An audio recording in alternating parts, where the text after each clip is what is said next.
Saudara-saudara yang terkasih dalam Tuhan Yesus Kristus, Salam saudara-saudara, salam sejahtera. Kiranya kasih karunia Roh Kudus ada pada saudara-saudara semua dimanapun saudara berada. Puji syukur saudara-saudara, kita berjumpa kembali dalam renungan kehidupan. Dalam renungan hari ini, kita akan membaca firman Tuhan dalam kitab Roma 11 ayat 11 sampai 24. Dan saya akan membacakan nats firman Tuhan dalam Roma 11 ayat 22 yang demikian firman Tuhan.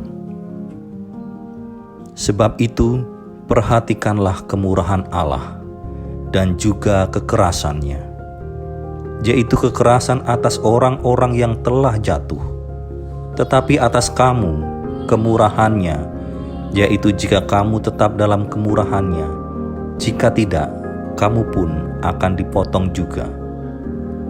Saudara-saudara yang dikasihi Tuhan, jika kita membaca ayat di atas dengan seksama, ada hal yang sangat kontradiktif, yaitu kemurahan dan kekerasan yang keluar dari satu pribadi, yaitu Allah. Sebagai anak-anaknya, kita semua tahu bahwa Tuhan kita adalah Allah yang penuh dengan kemurahan dan kasih setia. Sebab bukti nyata kemurahan Allah adalah Ia telah mengaruniakan anaknya yang tunggal, supaya setiap orang yang percaya kepadanya tidak binasa, melainkan beroleh hidup yang kekal. Saudara-saudara yang terkasih, Allah rela mengorbankan anaknya, yaitu Yesus Kristus, demi menebus dosa manusia. Hal ini juga dirasakan oleh Daud, sehingga ia berkata, Tuhan itu pengasih dan penyayang, panjang sabar dan besar kasih setianya. Tuhan itu baik kepada semua orang dan penuh rahmat terhadap segala yang dijadikannya. Sehingga kebajikan dan kemurahan belaka akan mengikuti aku seumur hidupku, dan aku akan diam dalam rumah Tuhan sepanjang masa.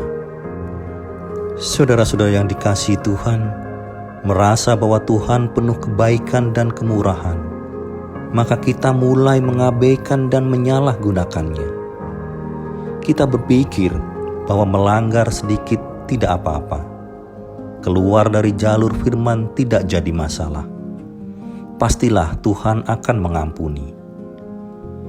Kadang kita lupa bahwa Tuhan sangat keras terhadap orang-orang yang melakukan pelanggaran dan tidak taat kepadanya. Itulah sebabnya Rasul Paulus menyatukan dua sifat Allah yang berlainan ini sebagai peringatan bagi kita, supaya kebaikan dan kemurahannya tidak kita salahgunakan. Saudara-saudara yang terkasih, marilah kita belajar dari perjalanan bangsa Israel. Mereka seringkali berontak dan berkali-kali melakukan pelanggaran. Padahal Allah telah menyatakan kemurahannya dan melakukan perbuatan-perbuatan dahsyat di tengah-tengah mereka selama 40 tahun di padang gurun. Allah cukup sabar dan menunggu sampai bangsa Israel mau kembali ke jalannya dan bertobat. Tetapi hati mereka tetap keras. Seperti dalam Ibrani 3 ayat 10b sampai 11, Tuhan berfirman, itulah sebabnya aku murka kepada angkatan itu dan berkata, selalu mereka sesat hati dan mereka tidak mengenal jalanku, sehingga aku bersumpah dalam murkaku, mereka tak akan masuk ke tempat perhentianku. Saudara-saudara yang terkasih, Tuhan itu penuh dengan kemurahan, tetapi Dia juga tidak dapat dipermainkan. Seringkali kita setelah bertobat, kita juga sering melakukan pelanggaran-pelanggaran dari firman Tuhan. Bahkan kita tahu bahwa kita akan melakukan pelanggaran itu dengan sengaja.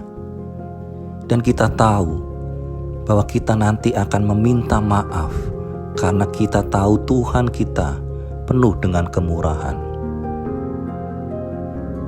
Kadang kita merasa bahwa apa yang kita lakukan pasti akan dimaafkan oleh Tuhan. Saudara-saudara yang terkasih, Tuhan kita memang penuh dengan kemurahan. Tetapi jangan sampai Tuhan berkeras hati terhadap saudara-saudara, terhadap kita semua yang sering melakukan pelanggaran dari apa yang Tuhan firmankan kepada kita.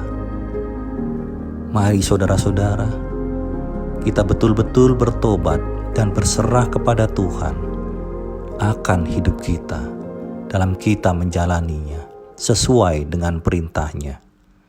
Haleluya. Saudara-saudara yang dikasihi Tuhan Yesus Kristus, mari kita berdoa. Tuhan Yesus Kristus, Allah yang bertahta dalam kerajaan surga yang mulia, terima kasih ya Tuhan, bahwa Engkau senantiasa mengingatkan kami dengan firman-Mu. Melalui renungan ini, kami dimampukan untuk kembali introspeksi diri, bahwa kami sering melakukan pelanggaran-pelanggaran yang berulang-ulang. Kami tahu Tuhan, kami sering menyalahgunakan kemurahan hati-Mu ya Tuhan, dengan terus-menerus melakukan pelanggaran tidak sesuai dengan perintah dan firman-Mu. Tuhan Yesus Kristus, urapi kami dengan Roh Kudus-Mu, supaya kami senantiasa dimampukan berjalan dalam jalan-Mu, dalam kebenaran firman-Mu. Kuatkanlah kami ya Tuhan, sehingga kami betul-betul menjalani apa yang telah Engkau perintahkan kepada kami. Jauhkanlah kami dari segala godaan duniawi ini ya Tuhan, sehingga kami dapat melakukan yang terbaik sesuai dengan firman-Mu. Terima kasih Tuhan Yesus Kristus, dalam nama-Mu kami berdoa dan berucap syukur. Haleluya. Amin. Puji Tuhan saudara-saudara, saya percaya bahwa firman Tuhan ini menjadi berkat dan kekuatan bagi saudara semua. Kiranya damai sejahtera Tuhan Yesus Kristus memberkati saudara semua. Sampai jumpa dalam renungan selanjutnya. Haleluya.